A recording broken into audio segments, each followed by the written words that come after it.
how you can evaluate yourself in a generic yet effective way to understand where you are as a basketball player and thus where you can grow and improve. So let's start with the sort of easiest and most obvious way to evaluate yourselves that most players do, most casual players do, just sort of instinctually, naturally, which is, how did I do physically? Sort of the overall approach I think is best to take from a physical standpoint is, how did your body react? That being established, let's move on to the little bit more nuanced aspect, which is evaluating yourself from a mental standpoint. I think the best overall way to describe how you should evaluate yourself mentally comes in the form of how fast did the game play out in your mind. That's the ideal version of mentally evaluating yourself out here on the court, where you want to be. Stepping back to talking about physically real quick, when I evaluated myself out here from a physical standpoint, there was two conditions. It was one, from a physical standpoint,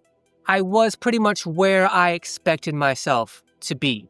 My standards are really low, being super retired for such a long time. Playing against people who are more than half my age, my standards are really low. But I did think that I played as well as I could realistically, physically expect myself to play. When it came to mentally evaluating myself, the two conditions I'm talking about are when I was waiting, like if I'm on defense and I'm waiting for the other team to make their move. So the other team is setting up their offense, trying to decide what they're going to do offensively while I'm waiting for them defensively. The second condition is once they actually started executing and applying the strategy they were trying to execute, then mentally, that's when it seemed to speed up. So it's like slowly waiting for them to execute, and then they're executing.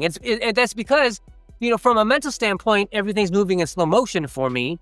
But from a physical standpoint, once they start actually executing, and because I'm so under-conditioned and they're half my age, once they started imposing themselves physically, that's when the game sped up for me mentally. Because physically, I couldn't keep up, and because of that, mentally, the game accelerated in those quick moments. Rounding this out with how to evaluate yourself psychologically, which is my favorite aspect to focus on, because psychological basketball is something that very few players ever consider, and the fewer players that consider it means those players don't have the knowledge and weapons that you do if you do focus on the psychological end of basketball.